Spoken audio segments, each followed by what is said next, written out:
Sumuko ka na, Abria. Tanggapin mo na lang ang iyong pagkatalo. Hindi ako hangal, Gareth. Hawak ko ang gintong bagwis ng huling mulawin. Hanggat hawak ko ang sandatang iyon, walang magagawa ang hanay ng gintong gabay para mapataob ang puwersa ko. Isang itinakda ang makakaharap mo, Abria. Sa tingin mo ba, may magagawa ang pinagmamalaki mo na sandata?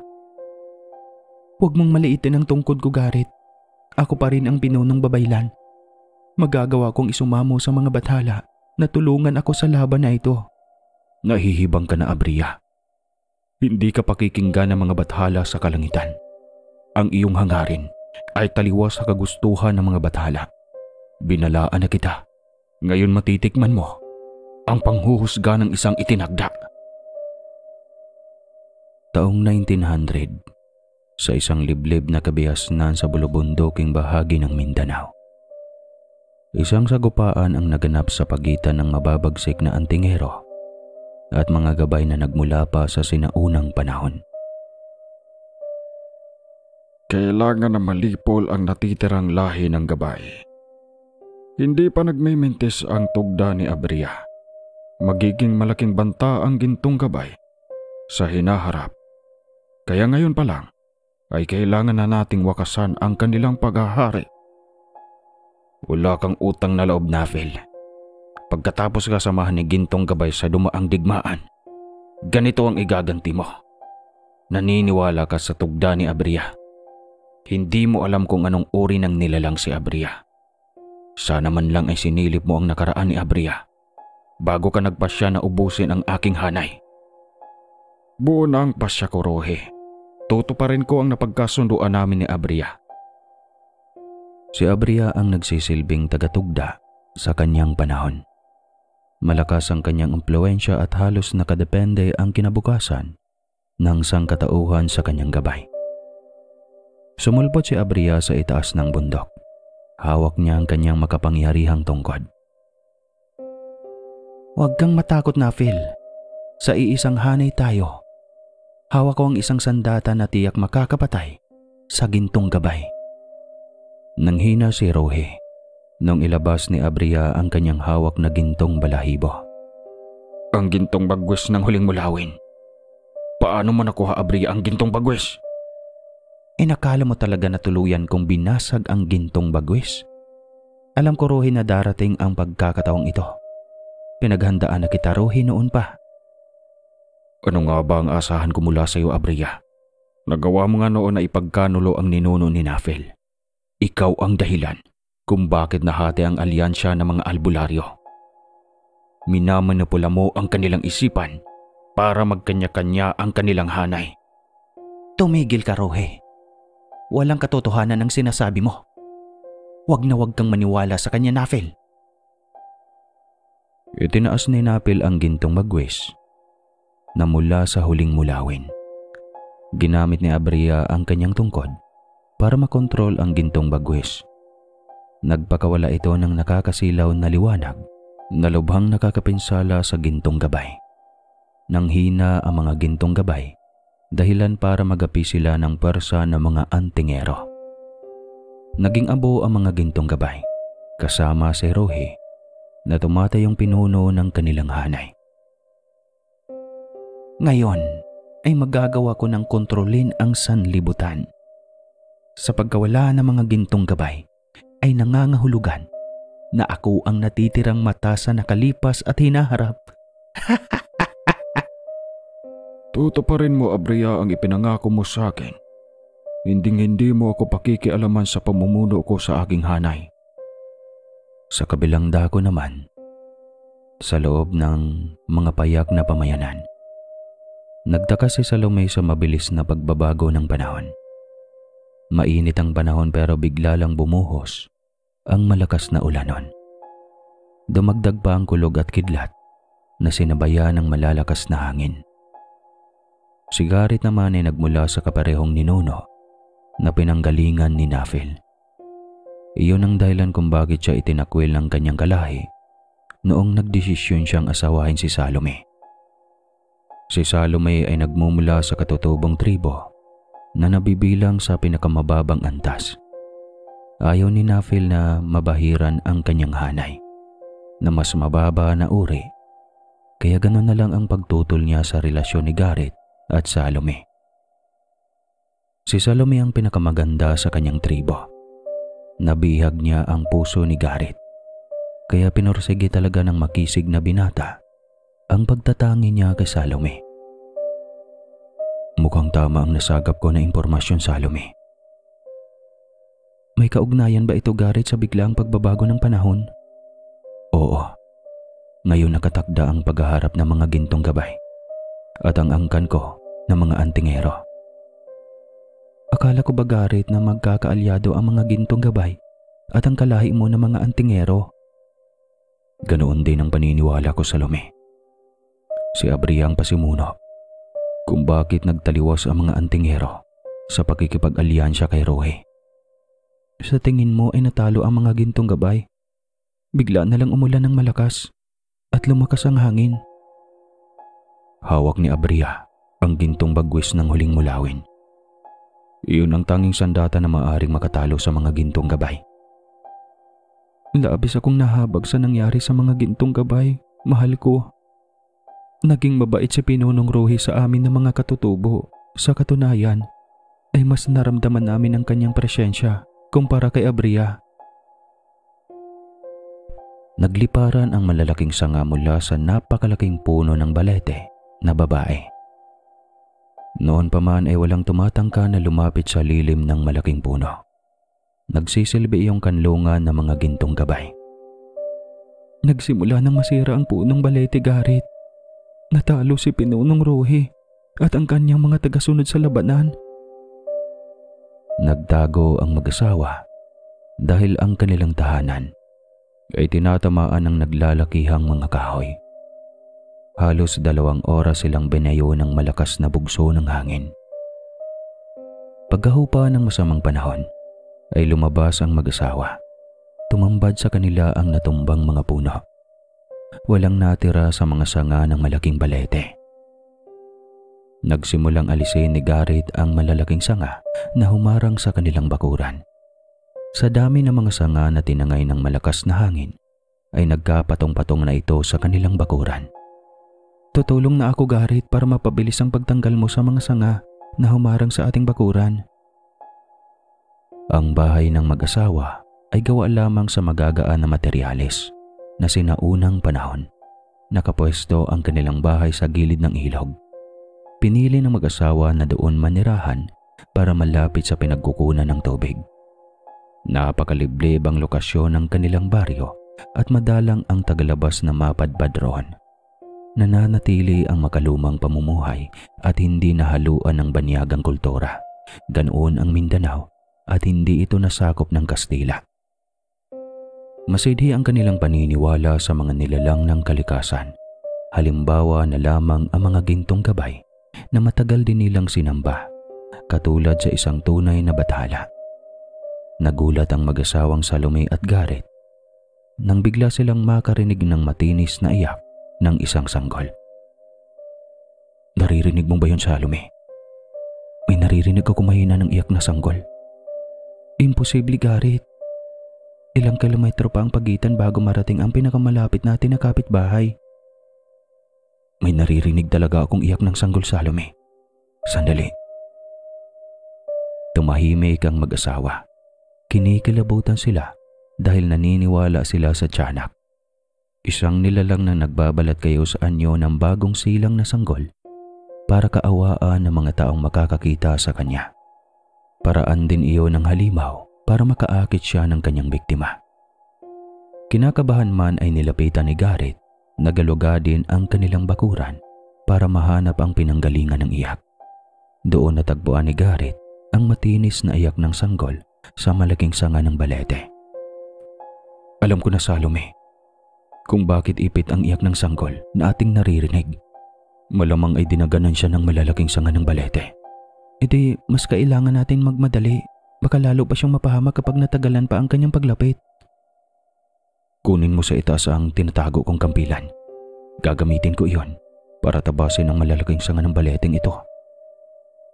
Akala ko ba ay sagrado ang pinagkakaingatan mo ng kampilan? Di ba ang sabi mo sa akin na tanging sa pagkikipagdigma lang iyon maaaring gamitin? Ay naku Salome, hindi ito ang tamang panahon para pagtalunan natin ang tungkol sa bagay na iyon. Buhay ang hinahabol natin dito. Naiintindihan mo ba ako? Alam na alam ni Salome kung kailan nagiging seryoso ang kanyang mister.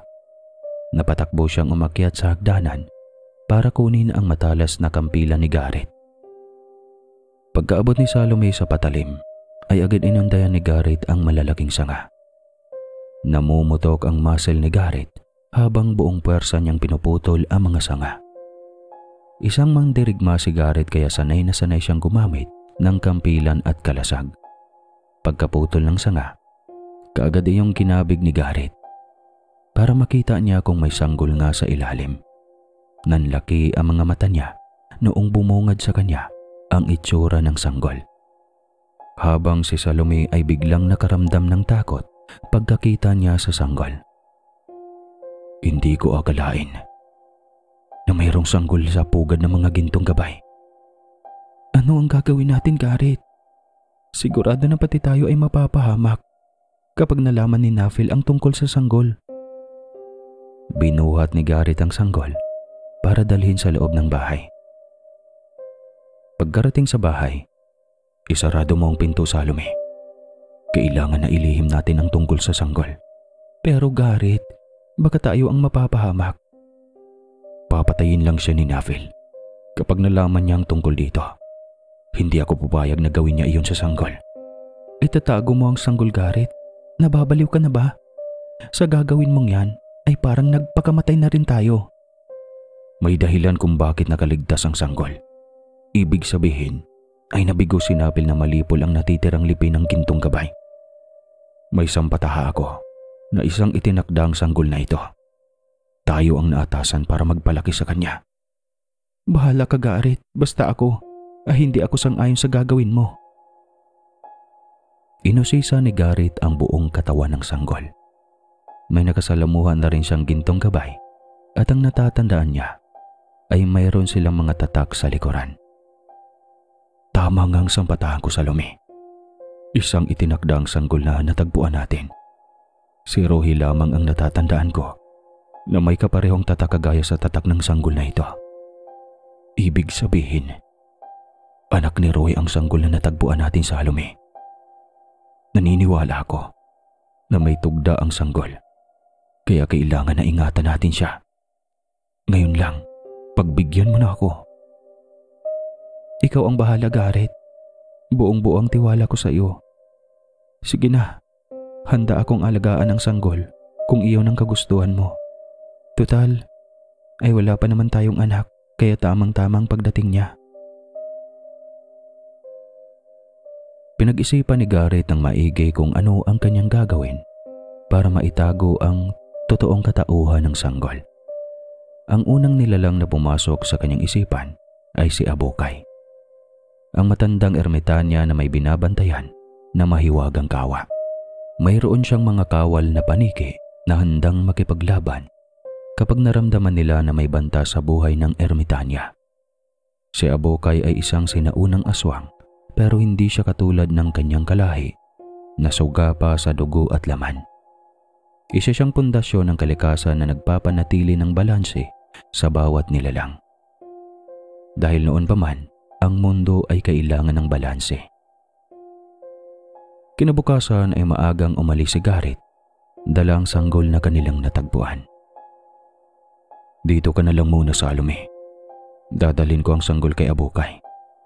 Kailangan na malaman ko ang dahilan kung bakit siya napunta sa atin.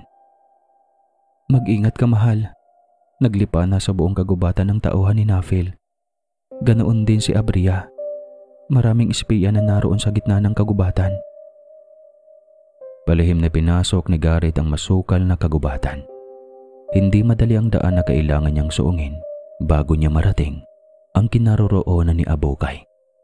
Tila sinasadya iyon ng sinaunang ermitanya na aswang para madalang lang ang makakapunta sa kanyang yungib. Hindi iyon naging hadlang kay Garrett dahil isa siyang mandirigma noon, kaya gamay na gamay niya ang kagubatan. Pagkarating ni Garrett sa paanan ng yungib, ay agad siyang may namataan na isang paniki na parang umaapoy ang mga mata. Alam niya iyon ay mensahero ni Abukay.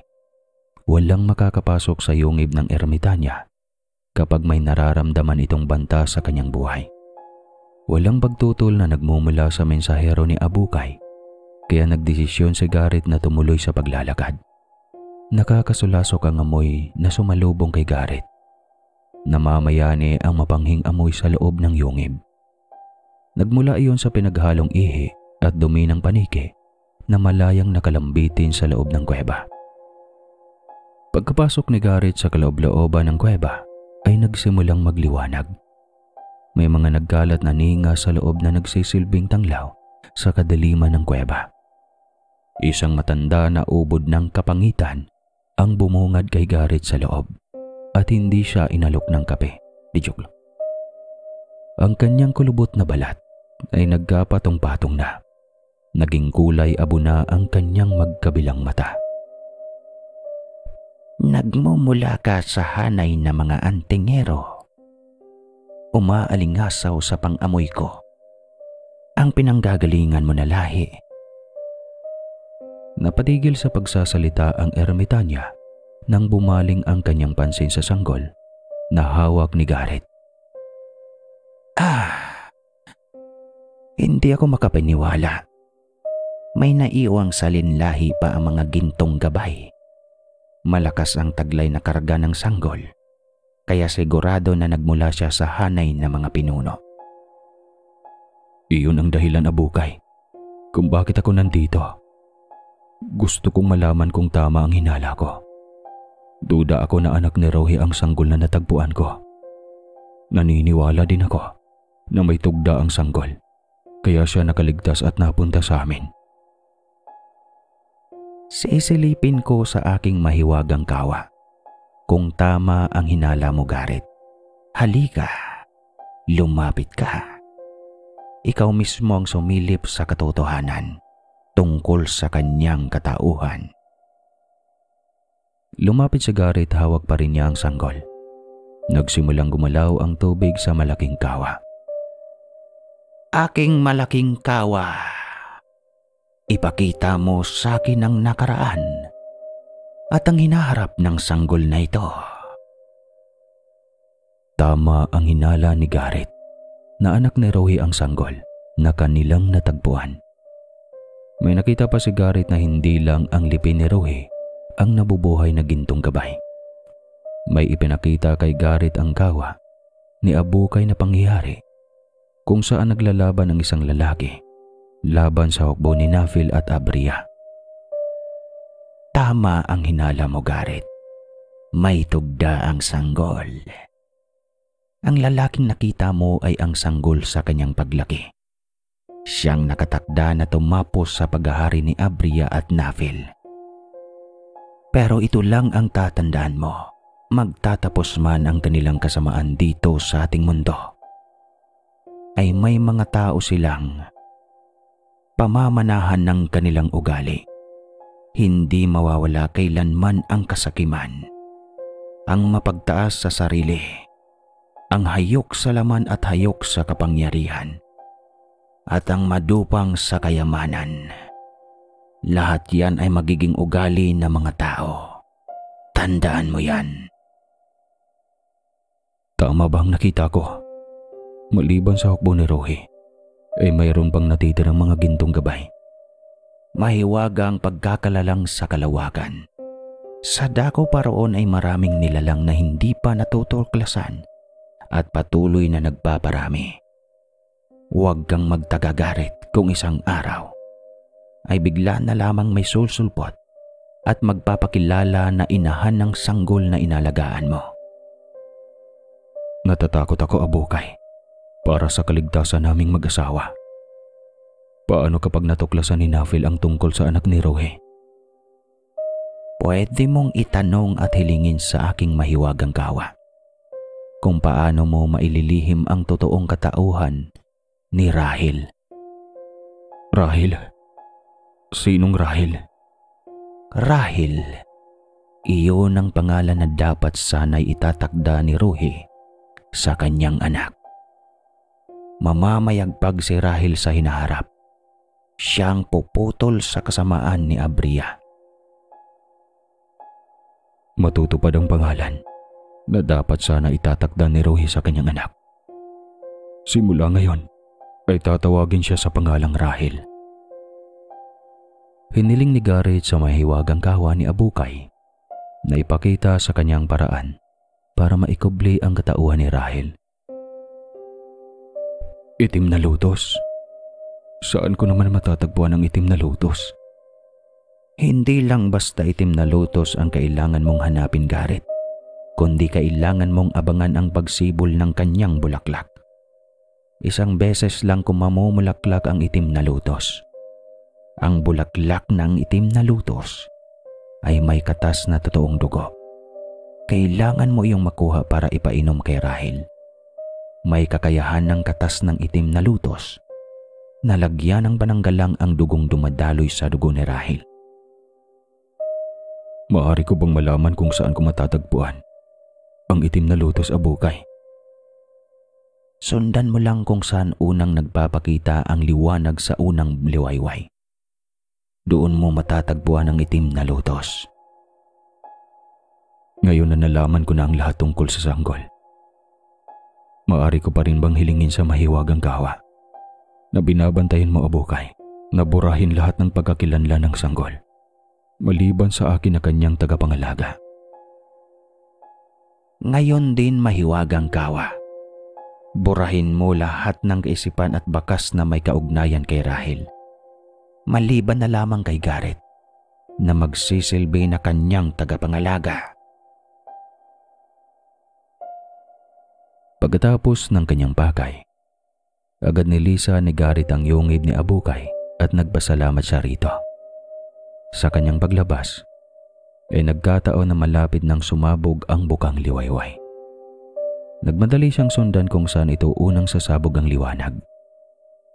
Sa isang matarik na bangin dinala si Garrett. Nagmadali siyang ibaba si Rahel para maabutan ang unang pagsabog ng liwanag. Namangha si Garrett sa kanyang nakita. Sumibol ang itim na luto sa lugar kung saan tumama ang unang liwanag. Pagkakita niya sa itim na lutos, ay nagmadali siyang lumapit. Nabahala si Garrett dahil ang lutos na sumulpot ay walang bulaklak, katulad sa binanggit ni Abukay. Walang konkretong habilin sa Abukay kung paano mapalabas ang naturang bulaklak. Sa halip ay palaisipan ang sinabi ni Abukay. Ang sagisag ng buhay lamang ang may kakayahang magpasibol sa bulaklak ng itim na lotos. Iyon ang palaisipan na isinambit ng sinaunang aswang bago sila umalis sa kanyang yungib. Pinag-isipan ni Garrett ang palaisipan at ang unang bagay na pumasok sa kanyang isip ay ang dugo. Lahat ng nilalang sa mundo ay nabubuhay dahil sa daloy ng dugo. Doon dumadaan ang kailangan ng isang nilalang para mabuhay. Inilabas ni Garrett ang kanyang kampilan at buong tapang na sinugatan ang kanyang pamulsuhan. Sumirit ang pulang likido at agad niya iyong ipinatak sa bagong sibol na lotos. Pagkayari,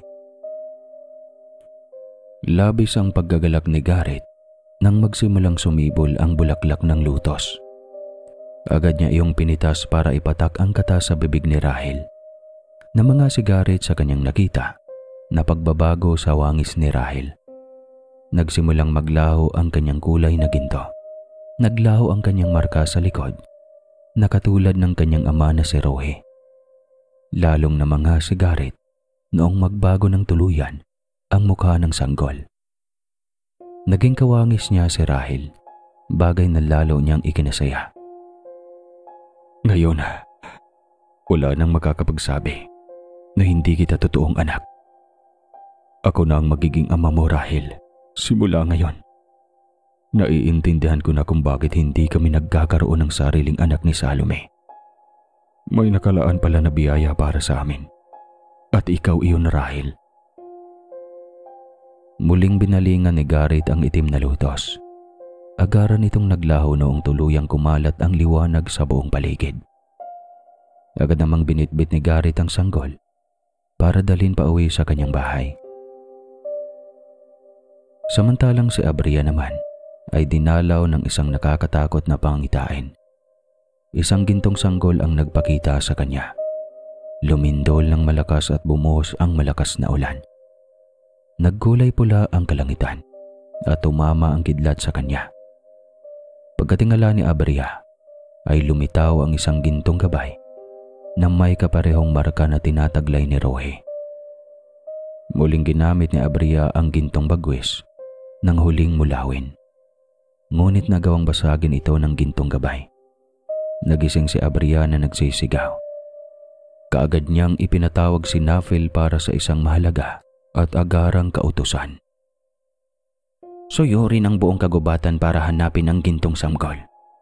Isang itinakdang sanggol na gintong gabay ang nagpakita sa aking panaginip. Nakakatakot ang kanyang lakas, Nafil. Sigurado na magiging katapusan na natin kapag hindi nahanap ang sanggol na iyon. Ipapasuyod ko ang buong kagubatan, pati ang mga kalapit na tribo. Hindi. Gusto ko patayin lahat ng sanggol na bagong panganak. Tinupad ni Nafil ang kahilingan ni Abria. Agad niyang pinakilos ang kanyang mga mandirigma. Sa kagubatan ay nakasalubong ni Garrett ang mga mandirigmang inutusan ni Nafil. Sa palitan nilang kinukuha ang anak ni Garrett.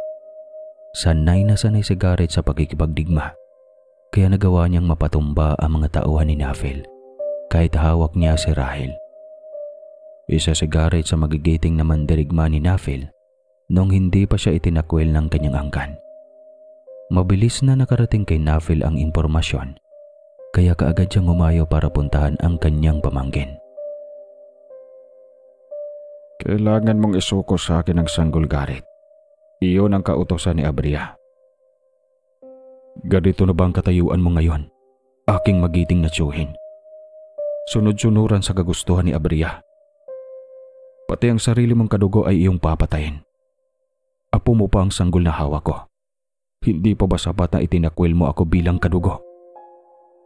Kapatid ni Nafil ang ina ni Garrett, kaya malapit ito sa kanya noong hindi pa niya nakilala si Salome. Natauhan si Nafil, kaya nagpasya na lang siya na tignan ng sanggol kung totoo ngang anak na ito ni Garrett.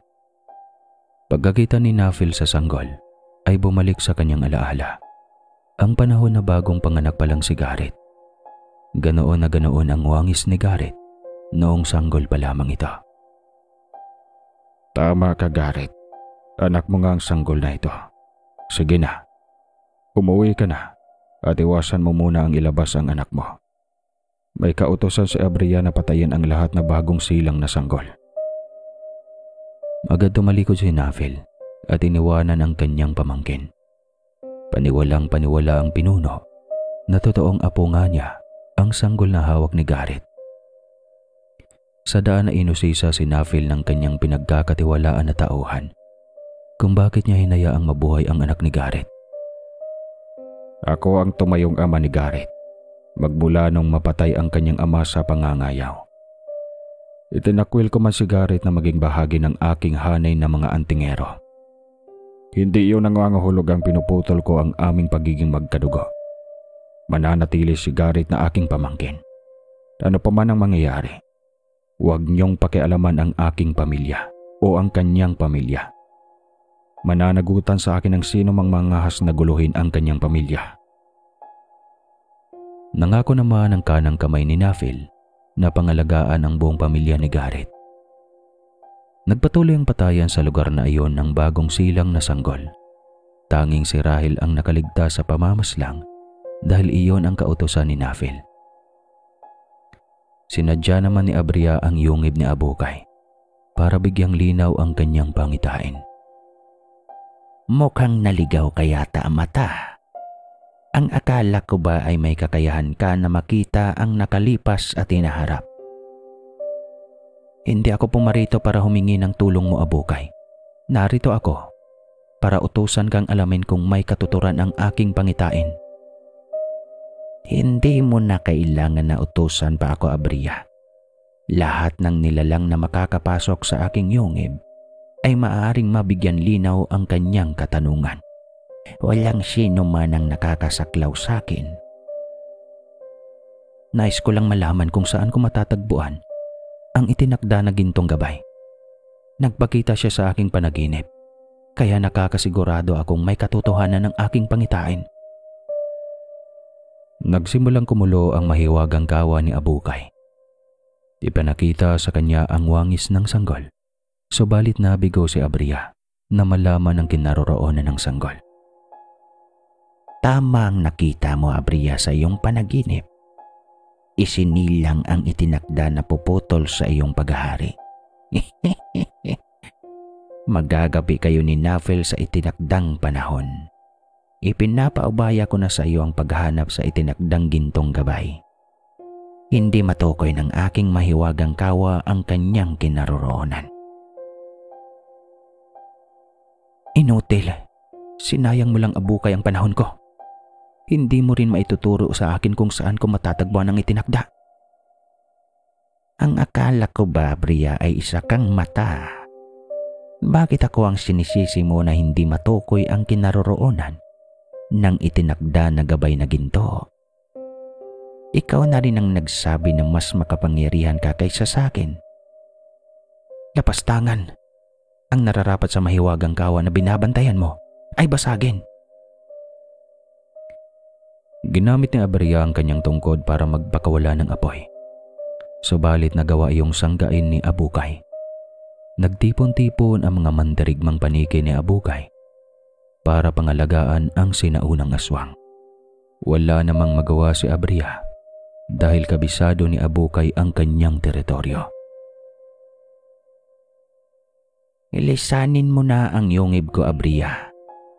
Kung gusto mo pang makalabas ng buhay, hindi gagana ang kapangyarihan mo sa aking yungib.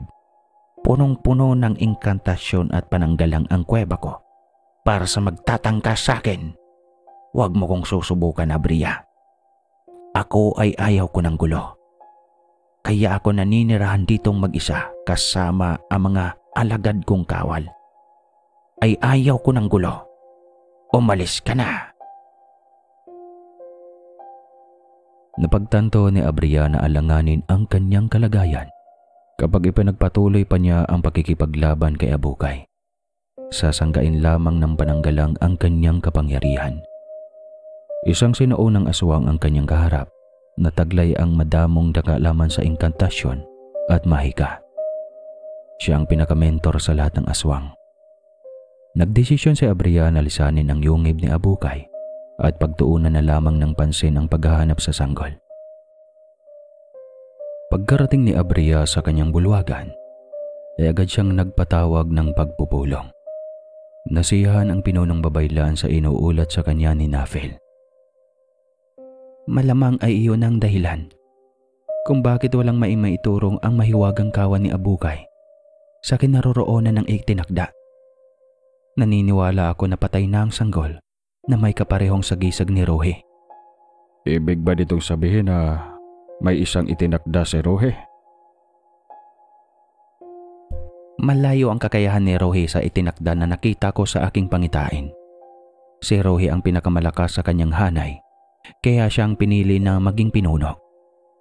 Ang pagkakamali ni Rohe, dahil hindi niya ginamit ang kanyang isip, naging kampante siya na ipagkatiwala ang gintong bagwes ng huling mulawin.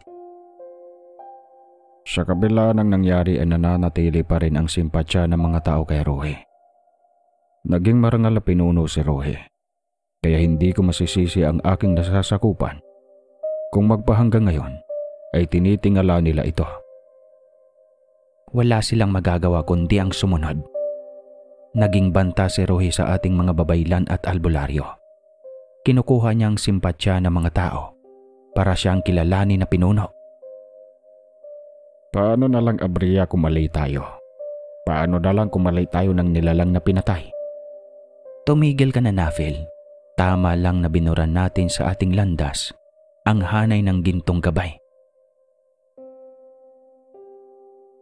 Hindi naging maganda ang pamamalakad ni Abria.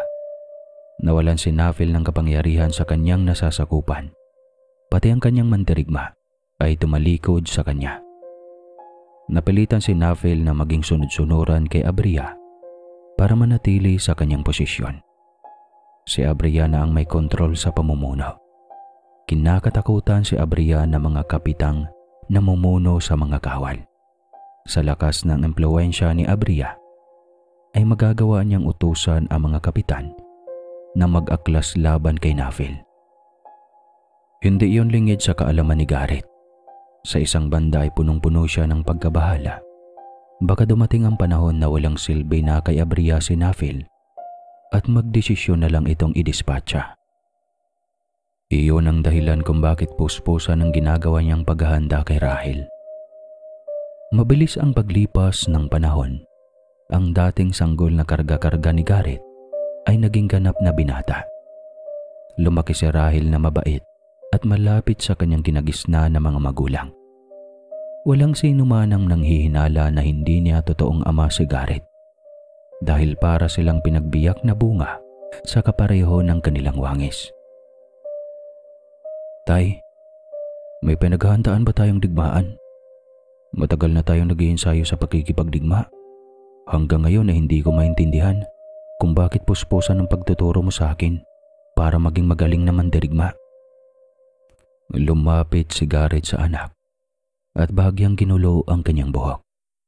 Inakbayan niya ang anak para isamang umupo. Sadyang mahiwaga at nababalot ng misteryo ang mundo, anak. Malulupit ang mga nakakataas sa atin, lalo na kapag batid nila na ikaw ay mahina. Hindi habang buhay na narito ako para protektahan ka. Kailangan na matutunan mo kung paano ipagtanggol ang iyong sarili. Bakit, tay? Aalis ka ba? Hindi. Hindi ako aalis. Ang tinutukoy ko, anak, ay ang kamatayan ng tao. Malay natin, bukas ay wala na kami ng nanay Salome mo. Gusto ko bago ako mawala, ay naihanda na kitang harapin ang mundo ng nag-iisa. Naiintindihan ko, tay. Pero sana matagal pa iyon mangyari. Dalawa na nga lang kayo ni Nanay Salome ang pamilya ko. Mawawala pa kayo. Mangyayari talaga yon, anak, ngunit matagal pa. Huwag mo munang isipin ang tungkol sa bagay na iyon. Halika sa bahay. May ibibigay ako sa iyo na regalo. Walang pagsidlan ang kaligayahan ni Rahel nang makita niya ang regalo na tinutukoy ng kanyang ama. At noong maibigay, "Ang ganda, tay. Sigurado ka ba, tay, na ibibigay mo sa akin ang kampuilang ito?" Oo, anak. Buong buhay ko itong iniingatan para ipamana sa magiging anak ko. Gusto ko na lagi mo akong maalala. Pangalan ko ang nakalimbag na sagisag ng kampilan. Ito ang nagpapaalala sa akin na minsan ay naging magiting ako na mandirigma. Ipinapangako ko, tay, na balang araw, ang iyong kampilan ay magiging pinakamalakas na sandata. Makikilala ang pangalan mo, tay. Buong-buo ang tiwala ko, anak, na matutupad mo ang iyong isinambit. May malaking responsibilidad ka na kailangang gampanan sa hinaharap. Anong responsibilidad, tay?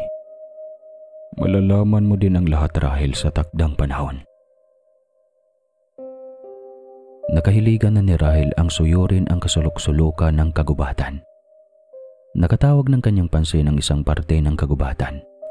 Nagtatayuga ng kakahuyan at nangingibabaw ang kulay berde na paligid.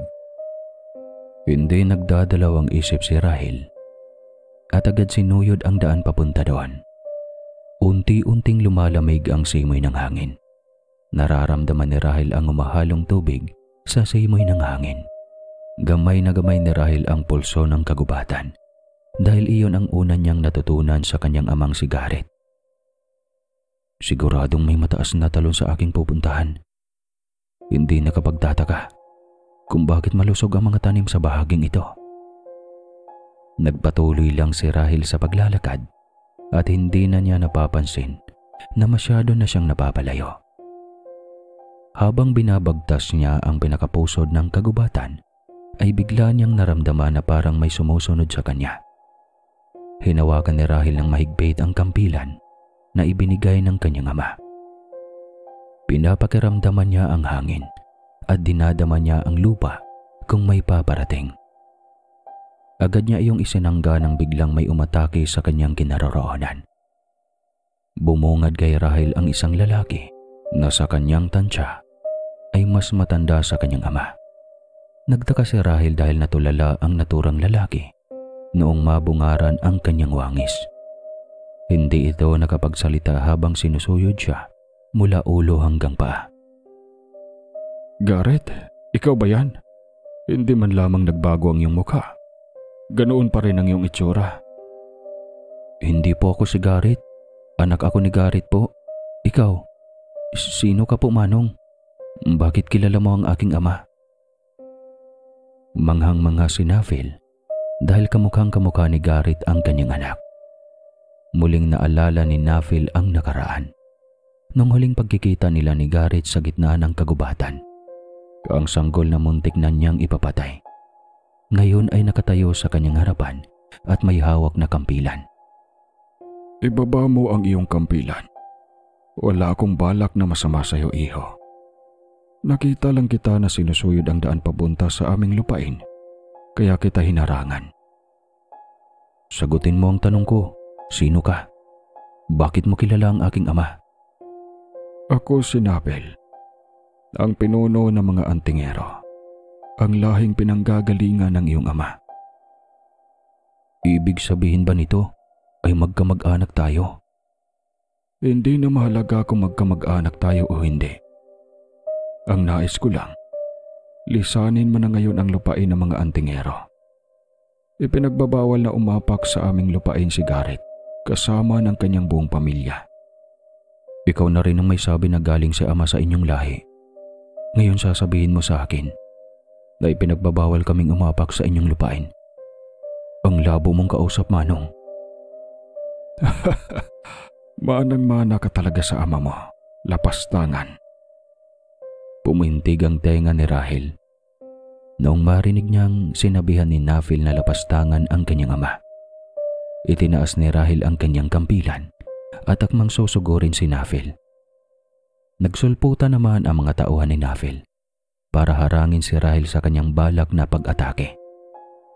Ang init ng dugo mo, anak ka nga ni Gareth. Hamakin mo na ako, tanda. Huwag lang ang magulang ko. Umalis ka na. Lisanin mo na ang aking lupain. Aalis ako.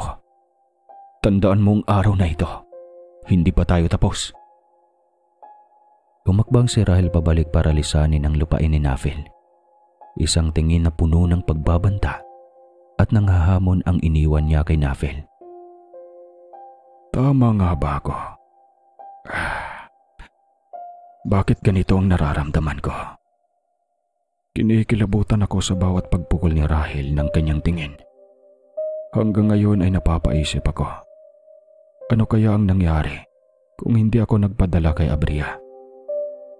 Aminin ko man o hindi sa aking sarili, pinagsisihan ko na pumayag akong makipag-alyansya kay Abria. Naputol lang ang malalim na pag-iisip ni Nafil noong kausapin siya ng kanyang kanang kamay na tauhan. Nasa ganong sitwasyon si Nafil nang biglang sumulpot si Abria.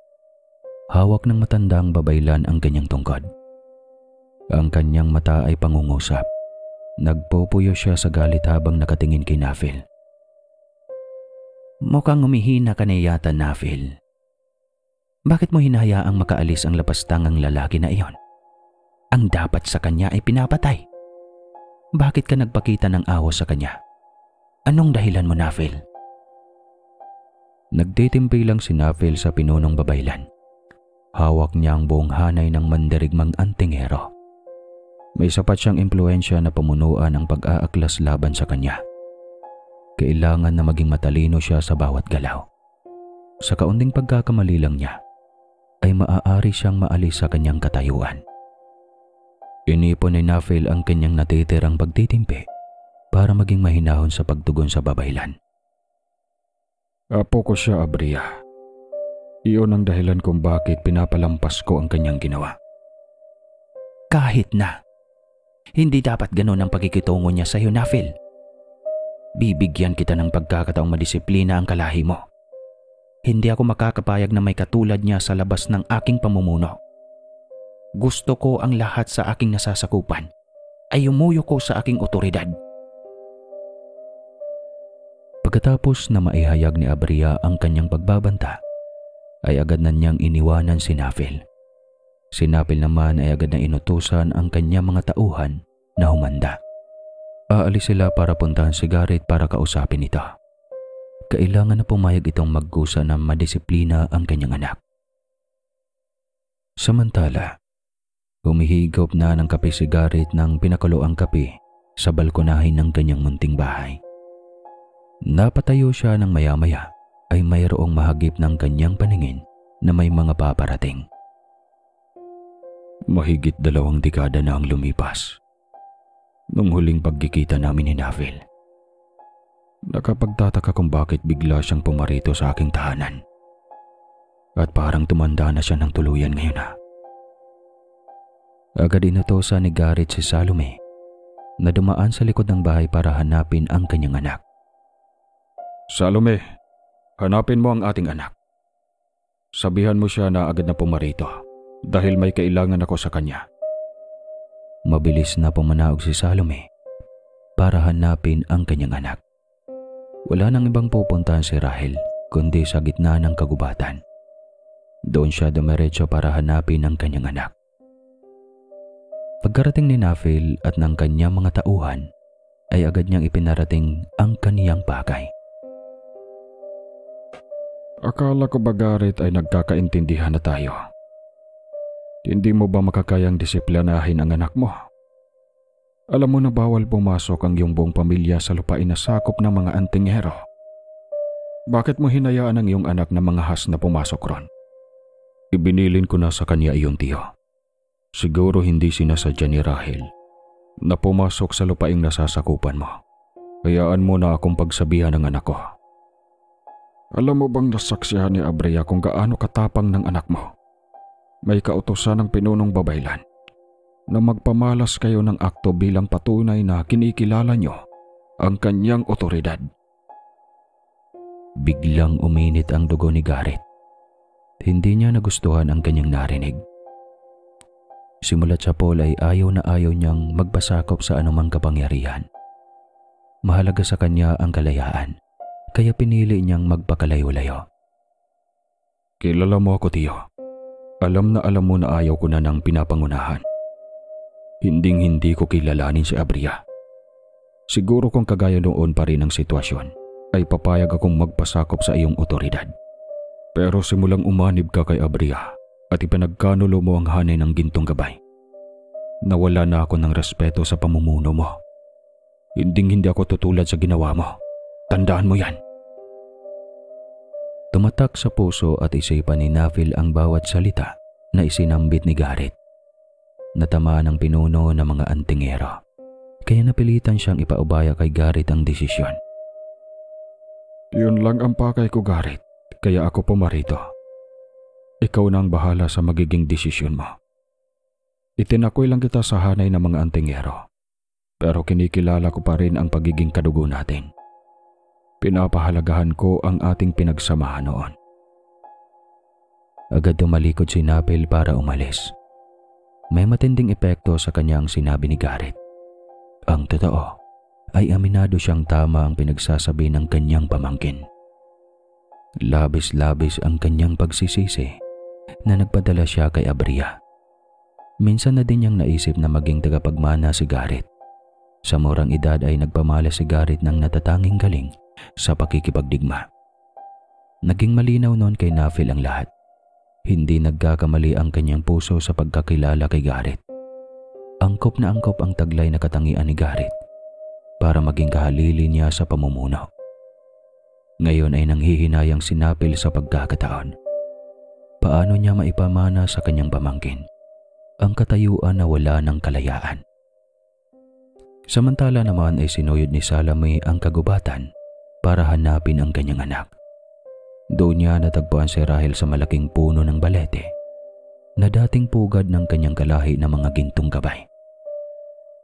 Nandito ka lang pala anak. Kanina pa kita hinahanap sa kagubatan. Ewan ko ba, Nay? May kakaiba akong nararamdaman sa lugar na ito. Sa tuwing napapadaan ako dito, parang may pwersa na humahatak sa akin para bumalik dito. Pakiramdam mo lang yun anak. Halika na. Kanina ka pa hinahanap ng ama mo. Pagkarinig na Rahel na hinahanap siya ng kanyang ama, ay mabilis siyang tumayo. Sigurado na mahalaga ang kailangan ng kanyang ama. Hindi ugali ng kanyang ama na ipahanap siya. Gusto din ni Salome na malayo ang binata sa balete na yon. Baka may makakita pa sa kanya at magtaka ang mga ito. At pagdudahan ang binata. Pagkarating ni Rahel sa kanilang tahanan, ay agad siyang pumaroon sa balkonahe. Saan ka pumunta kaninang umaga, anak? Napagtanto ni Rahel na malamang ay may kinalaman ng pagtatagpo nila ni Nafel. Hindi na siya nagsinungaling pa at agad ipinagtapat sa kanyang ama ang buong nangyari. Hindi ako galit anak sa ginawa mo. Tama lang ang ginawa mong paninindigan. Ang ayaw ko lang sa ginawa mo ay ang pangangahas mo na pumasok sa lupain ng mga antingero. Sa susunod ay huwag kang magpadala sa magagandang tanawin na iyong nakikita. Madali tayong malinlang ng ating mga mata, kaya kailangan maging alisto ka anak. Naiintindihan mo ba ako? Oo tay, hayaan mo tay. Hindi na mauulit ang ginawa ko. Pumunta dito si Nafel para ipaabot ang isang babala. Hindi nagustuhan ni Abria ang ginawa mo, kaya nagbababala siya na balikan tayo. May kondisyon ng babaylan para hindi tayo managot. Ano ang kondisyon niya, tay? Kailangan na magpamalas tayo ng aktong pagpapakita kay Abria na handa tayong magpasakop sa kanyang otoridad. Sumang-ayon ka tay sa nais mangyari ni Nafel? Salungat iyon sa paniniwala ko anak. Hinding-hindi ako papayag na may kumuha sa kalayaan natin. Napakapalad ko tay na ikaw ang naging ama ko. Ikinararangal kita tay. Hindi pa handa sana si Garrett na ilahad kay Rahel ang kanyang totoong pagkatao. Subalit ang pagkakataon na mismo ang gumawa ng paraan para mapilitan si Garrett na ipaalam sa kanyang totoo. Lingid sa kaalaman ni Nafel na inulat ng kanyang tauhan ang nangyari sa pagpunta nila sa bahay ni Garrett. Nagdesisyon si Abria na siya na ang kumilos para maturuan ng leksyon ang mag-ama. Agad pumaroon si Abria sa tahanan nila Garrett kasama ang kanyang magagaling na mandirigma. Alam nila ang kapasidad ni Garrett, kaya naman hindi sila basta-basta nagpapakampante. Binalak pa silang harangan ni Nafel, subalit hindi pinansin ni Abria ang kanyang presensya. Samantalang sa yungib ni Abukay ay nagulat ang kanyang mensahirong paneke tungkol sa nagaganap sa labas. Agad niyang sinilip sa kanyang mahiwagang kawa ang kinahinatnan na gagawin ni Abria. Natakot si Abukay sa maaring mangyari. Maaaring magigising ang nakatagong katauhan ni Rahel at magbunsod ito ng pagkawasak. Ang itinakdang gintong gabay ay may kakayahang humigop ng buhay sa lahat ng nilalang sa paligid. Ipinahanda ni Abukay ang kanyang mandirigmang paniki. Sa loob ng ilang libong taon ay muli siyang lalabas para pigilan si Abria sa kanyang gagawin. Noong mga oras na yon ay naghahanda naman si Salome ng hapunan para sa kanyang mag-ama. Si Garrett ay nandoon sa balkonahe kagaya sa kanyang nakasanayan gawin. Si Rahel naman ay naroon sa kanilang bakuran at nakikipaglaro sa alagang aso. Napatayo si Garrett nang maramdaman niya ang paggalaw ng lupa. Sigurado siyang may paparating papunta sa kanyang tirahan. Isa siyang mandirigma kaya alam niya kung paano pulsuhan ang lupa. Mga yabag ng kabayo at marcha ng mga mandirigma ang kanyang mga naririnig. Tumakbo si Garrett para kunin ang kanyang bagong panday na kampilan. Inihagis niya ang kampilang ibinigay nito sa kanyang anak na si Rahel. Anak, maghanda ka. May paparating na kalaban. Sinalo ni Rahel ang kanyang kampilan at kaagad inalis sa kanyang lagayan. Hinubad ng binata ang kanyang damit at itinali iyon sa kanyang mata. Tumambad ang kanyang matipunong katawan sa kanilang bakuran. "Diyan ka lang, tay. Protektahan mo si nanay. Mag-ingat ka, anak. Tandaan mo lang ang itinuro ko sa'yo." Si Salome ay nagmamadaling lumabas. Kinakabahan ang ginang habang nakatingin sa kanyang anak. Ano ang ginagawa ng anak natin, Garrett? Bakit niya nilagyan ng piring ang kanyang mga mata? Ang totoong mandarigma ay may kakayahang lumaban kahit nakapikit. Saksihan mo na lang, Salome, kung paano sila ubusin ng ating anak. Si Napil ay sumunod pala kay Abria para saksihan ang nakatakdang mangyari. Naroon lang siya sa itaas ng bundok para subaybayan ang mangyayari. Patnubayan kayo, Garrett, ng bathala para malampasan ang pagsubok na ito. Ngayon ko lang muli masaksihan ang malaalamat na mandirigmang nakapiring. Masyadong manalait ni Abria ang kakayahan ni Garrett at ng kanyang anak. Hindi niya alam na ang tinutukoy ng alamat ay walang iba kundi si Rahel. Nagulat si Abria nang mabungaran niya si Rahel na nakapiring. Alam na alam niya ang kwento tungkol sa alamat. Hindi niya lubos maisip na ngayon na niya iyon makakaharap. Ang pamangkin ni Nafil ang tinutukoy ng alamat. Hindi na ako nagtataka kung gaano na lang ang respeto niya sa kanyang pamangkin. Hindi ako magpapatinag. Walang magagawa ang anak ni Garrett sa dami ng mandirigmang katuwang ko. Sabay-sabay na sumugod ang buong hanay ni Abria. Subalit ang liksi at bilis na ipinamalas ni Rahel ay nakakamangha. Hindi siya mahawakan ng mga mandirigmang sumugod sa kanya. Para bang taglay niya ang bilis ni Batusay.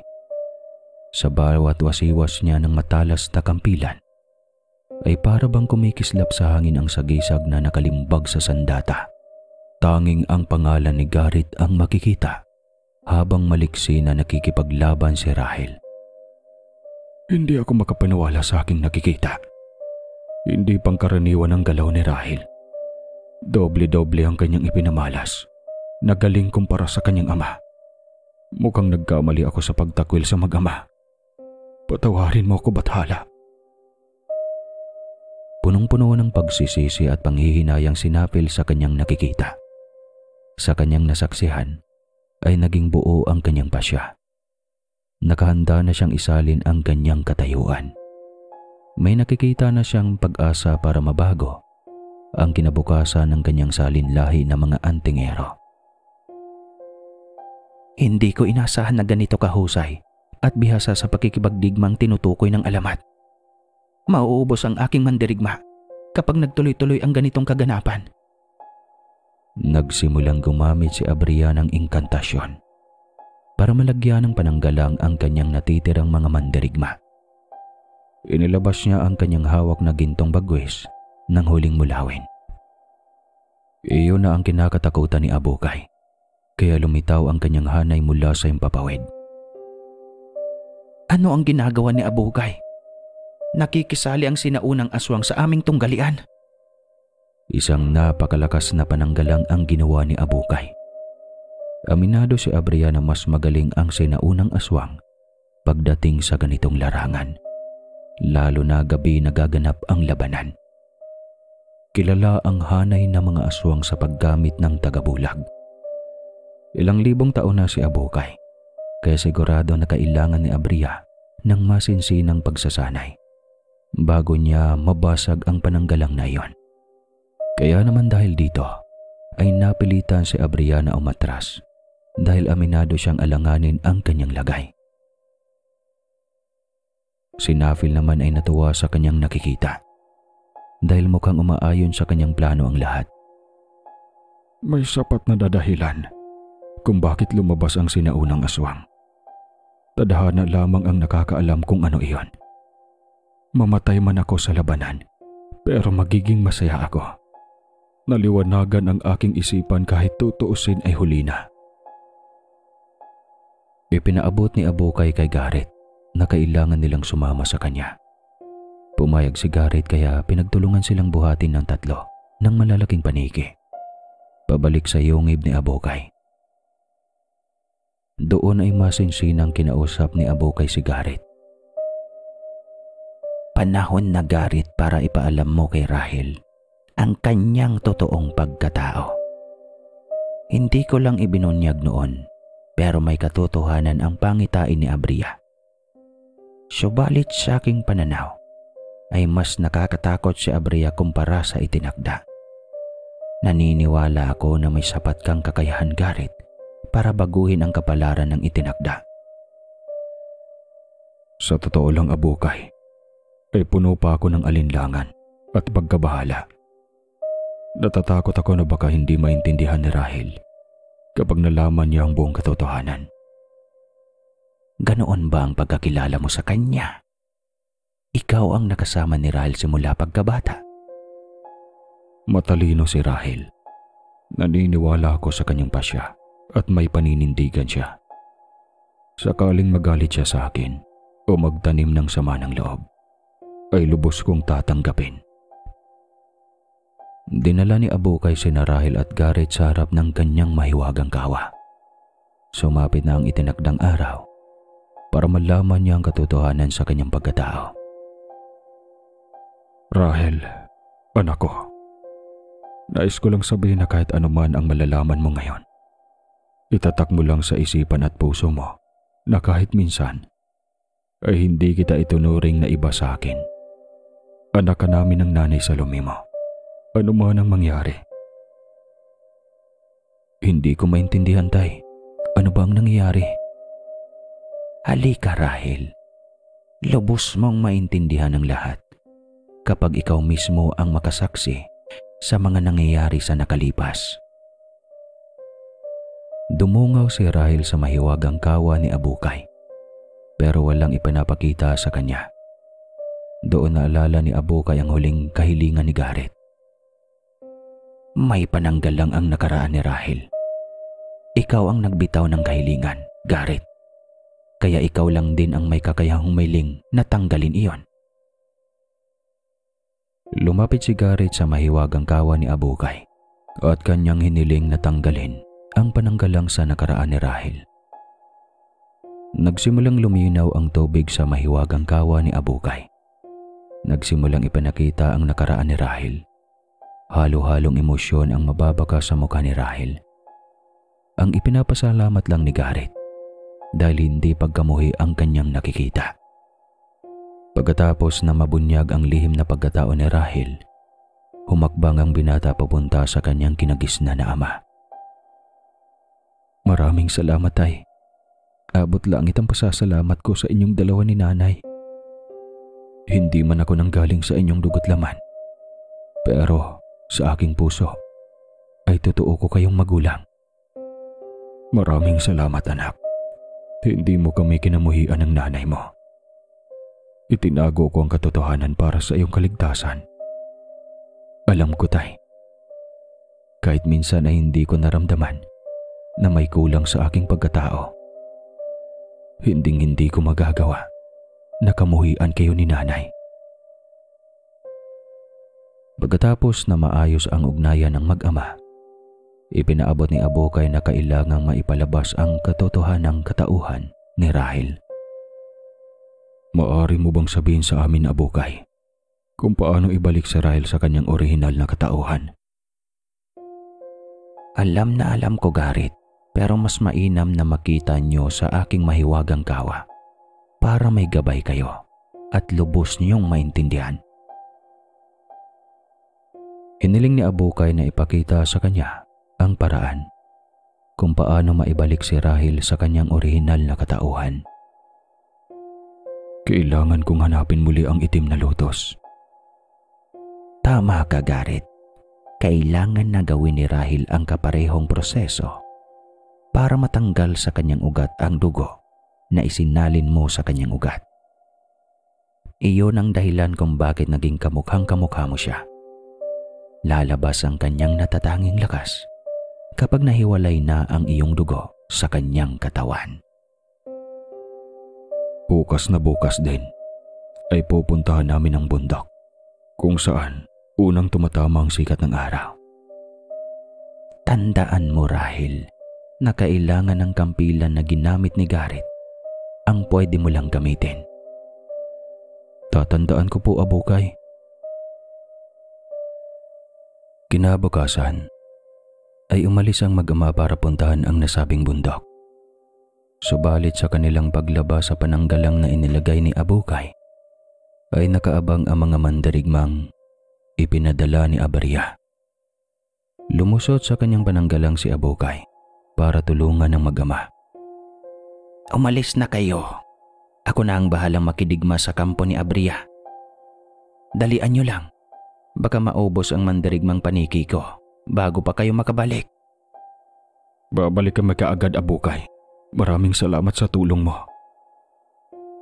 Nakasakay si Abukay sa kanyang walis at pinapangunahan ang kanyang mandirigmang paniki. Nagkaroon ng panahon ng mag-ama para gawin ang kanilang bagay. Pagkalitaw ng unang liwanag sa bukang liwayway, ay agad nagpakita ang itim na lotos. Sinugata ni Rahil ang kanyang palapulsuhan at agad na sumirit ang pulang likido sa kanyang katawan. Nang huminto ang pagsirit ng dugo, ay nagsimulang humilom ang kanyang sugat. Nagmadali si Garrett na pitasin ang bulaklak ng lotos. Saglit lang itong nagpapakita at agad nawawala kung tuluyan ang sumabog ang liwanag. Nagsimulang umiba ang wangis ni Rahil. Lumabas ang kanyang totoong wangis na katulad ni Rohe na kanyang ama. Muling lumitaw ang gintong sagisag sa kanyang likuran. Mangang-manga si Garrett noong tuluyang bumukas ang gintong pakpak ni Rahil. Sumunod si Garrett sa habili ni Abukay. Inialay niya kay Rahil ang bulaklak ng itim na lotos. Doon nakasilid ang buong alaala ni Rahil sa buong panahon na kasama sila. Pagkaamoy ni Rahil sa dugo na pumapatak mula sa bulaklak ng lotos, agad niya iyong hinigop para mabuhay ang kanyang lakas. Isang itinakda si Rahil at may katangian siyang humigop ng enerhiya mula sa kanyang baligid. Labis-labis ang kaba na nararamdaman ni Garrett. Nababahala siya na baka hindi gumana ang sinabi ni Abukay. Sigurado na pati sila ay mapapahamak. Rahil, aking anak, kilala mo pa ba ako? Tumingala si Rahil at pilit na kinikilala ang lalaki sa kanyang harapan. Aking ama, halika na. Tapusin na natin ang paghahari ng kasamaan. Nagsimulang umulan ng malakas pero nakatirik ang araw. Iyon mismo ang pangyayari noong umiral pa ang presensya ng mga gintong gabay. Samantalang sa bulwagan kung saan naroon si Abaria, muli siyang nagkaroon ng pangitain. Pero sa pagkakataong iyon ay may nakita kung sino ang totoong itinakda na gintong gabay. Inutil ka na, Phil. Naisahan ka ng iyong pamangkin. Siya ang kumukop sa itinakdang gabay. Wala ka talagang silbi. Sa galit ni Abaria, ay nagawa niyang pugutan ng ulo si Nafil. Subalit bago pa magawa iyon ni Abaria, ay nagawa na ni Nafil na sambitin ang inkantasyon para si Garrett ang kilalanin ng kanyang kampilan. Ang kampilan ni Nafil ay nagtataglay ng sagisag na kung sino ang makahawak, siya ang magiging susunod na pinuno ng kanyang hanay na antingero. Sa oras na mismo malagutan ng hininga si Nafil, ay maglaho ang kanyang kampilan. Hindi maaari. Paano ko pa ngayon mahawakan ang mga antingero? Iba na ang kanilang kilalanin na pinuno. Magiging alanganin na ang aking lagay. Kaya kailangan na gumawa ako ng paraan.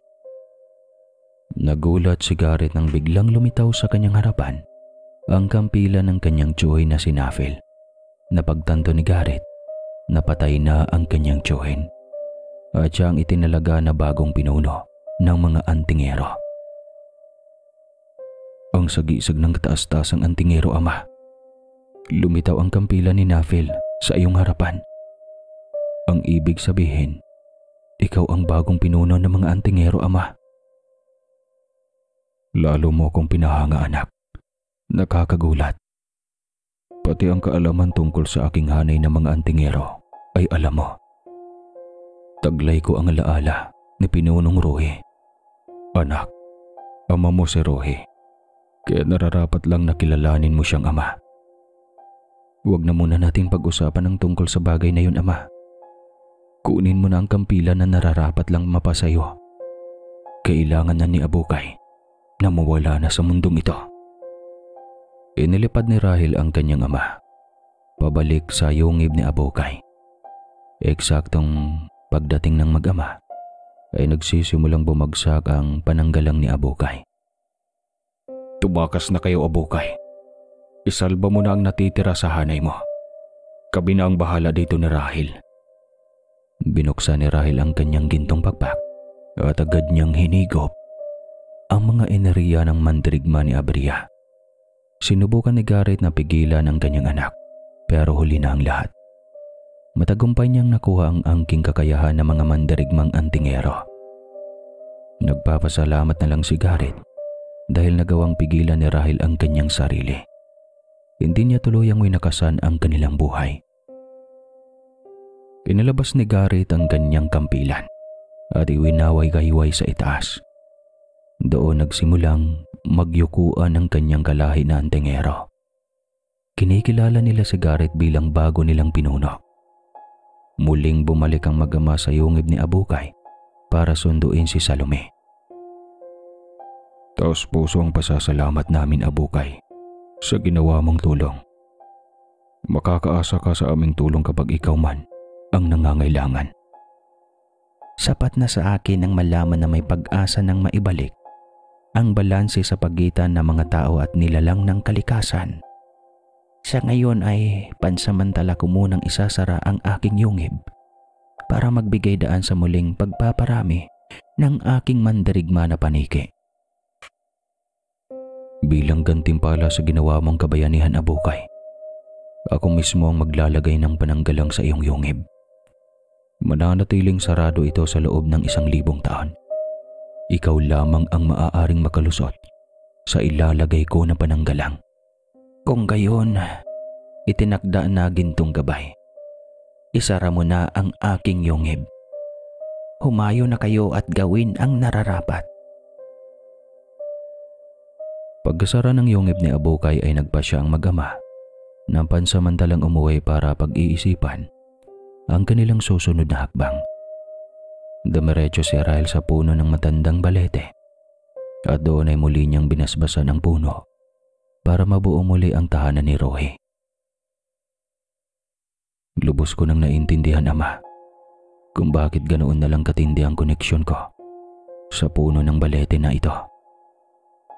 Dito pala ako nabuo at higit sa lahat ay nandito ang portal papasok sa isang kabihasnan kung saan ang mga gintong gabay ay namumuhay na ng tahimik. Bumukas muli ang pakpak ni Rahil para mabuksan ang portal. Ang pakpak ng isang pinuno na gintong gabay ang nagsisilbing susi para mabuksan ang harang. Pagkabukas ng portal ay agad dumadagungdong ang hiyawan. Nagbigay pugay ang mga gintong gabay sa itinakdang si Rahil. Muling binalingan ni Rahil ang kanyang ama. Handa na ang aking mandirigma para tulungan ka, aking ama, na mabawi ang iyong lupain kay Abria. Tuluyang binuksan ni Rahil ang lagusan at nagsimulang maglabasan ang mga nilalang na kapareho ang wangi sa ordinaryong tao. Naging kakaiba lang ang kanilang imahe dahil sa kanilang kulay na ginto at pagkakaroon nila ng pakpak. Kinalabutan si Abria sa kanyang nakikita doon sa kanyang bulwagan. Napuno ang himpapawid ng mga gintong gabay. Hindi nagpatinag si Abria dahil hawak niya ang gintong bagwis ng huling mulawin. Sumuko ka na, Abria. Tanggapin mo na lang ang iyong pagkatalo. Hindi ako hangal, Garrett. Hawak ko ang gintong bagwis ng huling mulawin. Hanggat hawak ko ang sandatang iyon, walang magagawa ang hanay ng gintong gabay para mapataob ang pwersa ko. Isang itinakdang makakaharap mo, Abria. Sa tingin mo ba, may magagawa ang pinagmamalaki mo na sandata? Huwag mong malaitin ang tungkod ko, Garrett. Ako pa rin ang pinunong babaylan. Magagawa kong isumamo sa mga bathala na tulungan ako sa laban na ito. Nahihibang ka na, Abria. Hindi ka pakikinggan ng mga bathala sa kalangitan. Ang iyong hangarin ay taliwas sa kagustuhan ng mga bathala. Binalaan na kita. Ngayon, matitikman mo ang panghuhusga ng isang itinakda. Itinaas ni Garrett ang kanyang kampilan na nagtataglay ng isang sagisag ng isang pinuno. Nagkaroon ng mga antingero ng lakas na loob para tumiwalag sa hanay ni Abria. Ang mga babaylan lamang na tagasunod ni Abria simulat sa pool ang naiwan. Nanatili ang kanilang katapatan sa kanilang pinuno. Sa uling pagkakataon, ay binibigyan ko ng kalayaan ng mga babaylan na iligtas ang kanilang sarili maliban kay Abria. Mungkahi ni Rahel. May iilang mga babaylan ang tumiwalag sa hanay ni Abria pagkasabi noon ni Rahel. Pagkatapos na maibaba ni Rahel ang huling pagkakataon, ay sinimulan niya ang pag-usig kay Abria at kanyang matapat na tagasunod. Ginamit ni Abria ang gintong bagwes mula sa huling mulawin o taong ibon.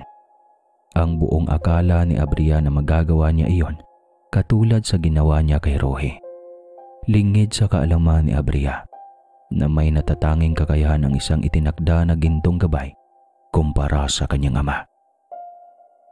Hinigop ni Rahel ang enerhiya na nagmumula sa bagwes, pati ang enerhiya na nagmumula sa makapangyarihang tungkod ni Abria ay nagagawang higupin ni Rahel. Hindi kinaya ng mga babaylan na tagasunod ni Abria ang paghihigop ni Rahel sa kanilang karga. Bilang parusa sa kanilang pagkikipag-alyansya kay Abria, ay sinaid ng itinakda ang kanilang dugo.